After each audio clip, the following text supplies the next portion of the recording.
Hi everyone. Sorry I didn't post any videos last week. We had a bit of a busy time, school holidays and getting back from a holiday, but we got back on Thursday night late and it's just going to be crazy. I'm packing after being away for a whole month and getting kids settled back into school, and then like crazy cakes. We've had kids coming home and back and forth, driving back and forth, picking kids up with sore tummies, with chest pains. I'm like, come on kids, mum just needs some time to sort things out.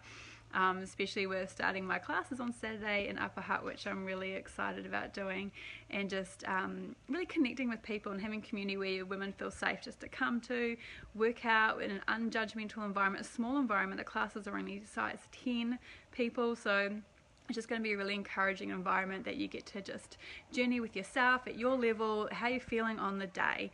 And that's my main thing, because we can all feel different every single day, and it's just on the day, taking it as it is and just taking some love for yourself. So I'm super excited for that happening. But I just want to talk about motivation, because I've just found something interesting. I'm probably quite a highly motivated person. That comes quite naturally to me. I'm quite driven. I'm a bit of a fighter. Yeah, and especially with exercise, it's never been an issue for me not to exercise. I just seem to really enjoy it, which probably is a bit crazy. It just message me, comment on this post like, are you like me? Do you just love it, or do you just like, oh my gosh, I need to exercise and I really don't want to? I know it's good for me, but I just can't be bothered. I don't have the energy, I don't have the time. I just, it's not my thing. Love to know where you are. So pop a comment in there if yeah, your thoughts towards exercise, like what are they? Do you need some motivation to help? But interesting thing, I'm quite often the person who gets up at 6, knocks out a workout, and then I love having the day knowing I've done that. And since I've been coming home the last couple of days, I've just been naughty, staying up probably a bit late and sleeping in, and like sleeping through my alarm and not getting up and doing my workout. And so I'm just like getting the kids off, getting running into the day. I'm like, yeah, I'm going to slot it in here, I'm going to slot it in there in the day, and then it just doesn't. Sometimes it hit the last couple of days, it just hasn't happened. And I'm like, oh, I need to practice, especially with my barre. There's so much choreography. I need to get this in me. But what I notice is that my day is so less productive. Like I'm not getting as much done, not getting up early and doing the workout. So it's kind of funny when you do get up early and do those workouts, I'm actually far more productive the rest of my day, because I kind of like switched on, I'm awake, I'm ready to go. But when I kind of roll out of bed, just shove on my trackies, my hoodie, then get the kids sorted, I'm kind of like, whoa, like a, yeah, just, I'm like a sloth. But if I've got up in the morning and already done my workout, I'm like, yeah, I'm pumping up, I'm good to go today. But another thing I noticed too, I think because I got home and unpacking was just hard, and the houses were being painting, my husband's been painting. So our upstairs is painted, and he's also, this is my one-on-one corner. So there's like a picture on the ground still. I'm getting a mirror up, so this is where I'm going to be able to do my one-on-one Pilates with people and stuff. So I'm super excited to have my own beautiful space at home with all the gear. But I think that was another thing for me. I kind of I don't do well in chaos, I don't do well in mess, and I think not having everything sorted and organised, I was just like, oh, I can't be bothered getting up, everything's a mess and blah. So I found, so two key things I realised for me is that yeah, having things organised helps me actually have a clearer mind and get more things done, and getting up in the morning I'm more productive. So these are two key things for me. I found the reason I get a lot done in the day, I achieve quite a lot, is that usually I have everything quite in order and I'll get up nice and early. But that's been a process, it just didn't happen overnight. I've realised it's actually having more kids has made me become more structured.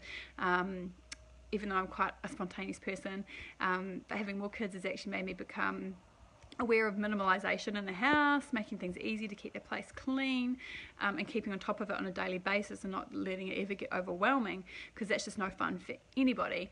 And so I quite often make sure everything's all nice and sorted, and I feel like when everything has its place, you actually feel like you can do a workout, you can have that time to yourself, and you're not overwhelmed by things. So it's really important, I think, to get that sleep in, get to bed early, to get up early, to fit a workout in, so you're in that good headspace and you get more done, you be more productive. So I find that really super, and then you actually have more free time during the day to go off for a walk or go hang out with a friend and have a coffee.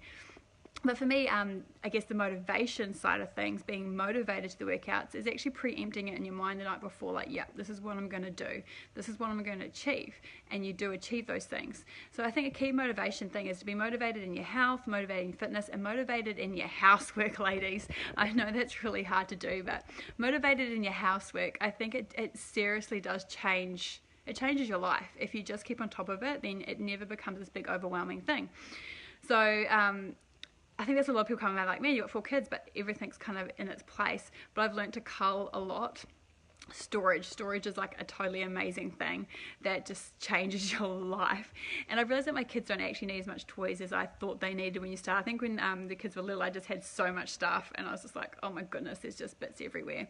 But everything has its place now, and it just makes it super easy. I mean, the kids do go crazy, make big messes. I try to teach them one room, one mess. My kids all know that, so school holidays come, and I'm like, one room or one mess. And so if I see them moving on, I'm like, what's happening, kids? And they're like, we're going to go do this now. And I'm like, hey, what's the other room looking like? And I'm like, well, you got to go back to that room because that's the room that you made a mess in. Or you can clean it up and move on to another one. So it's training our kids young. And also it's the same with exercise. A lot of people are, oh, my kids are around, I can't exercise. My kids totally value me when I'm doing a workout at home, and they're happy to wait. I'm like, hey, mummy's having 30 minutes to herself.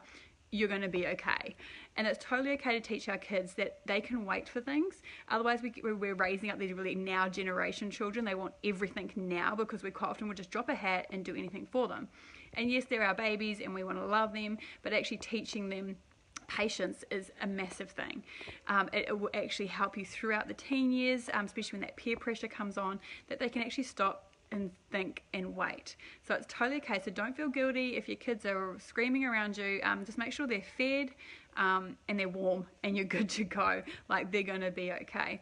So my kids know usually if I get up early and I'm still doing workout, I'm like, it's 7 o'clock, it's mummy's time, and they're totally good with that. But you've got to actually train those kids, train that for your kids, and train them to have value and respect for you, because I think that's where a lot I find with people, I've just noticed in society in general, is our children are losing that kind of thing with respect with our parents, and same with respect with the home. If the kids are making a mess, you're like, hey, like, this is our home. We all live here together and we pitch in together because we love each other, and this is an environment where we want everyone to feel comfortable and loved. So it's using that language with our kids. You don't need to have the yelling and screaming. I listened to something a while ago. It says basically when you start raising your voice, yelling and screaming at your children, you've actually lowered yourself to be a peer, not a parent. So to be a parent is actually to be in control of you. Man, I'm just going everywhere over in this live video today. Sorry, I kind of gone totally sidetracked of like motivation to parenting. But I hope that's helpful, and hope that can encourage some of you guys, especially with the kids, because I know what it's like having a lot of kids and chaos can just run riot, and that's when you lose your motivation to do things for you. But if you preempt those times and those days and you've got those things done, you're actually going to get the motivation to get the things done that's important to you, because in the end of the day, you're important, and I think a lot of women forget about that. But showing your children how much you love yourself and doing these things is super important, and you're actually empowering them as well. You're not neglecting them, you're empowering them to be powerful kids and make good choices and decisions for themselves. So that's some of the things we've been working on in our house with our kids. I'd love to hear what you're working on with your kids and how that's going. But definitely, if you need some help with minimalization, I was thinking one week, one video, I can actually walk around my house and just show you some of the storage hacks I've done, some of the minimalization I've done in the house. That's been key for me. So maybe I'll do that next week for you guys. I'll give you a walkthrough tour. Bear in mind we are renovating still, but we're getting there sure and slowly. But love to hear from you guys. Let me know what you think and what I can help you out with. But it's good to have a couple of you on. So hi Roxy, hi Katie, and I know that you guys are all working on this in the same journey I'm on. So that's awesome that we can do it together. Anyway, take care guys, bye.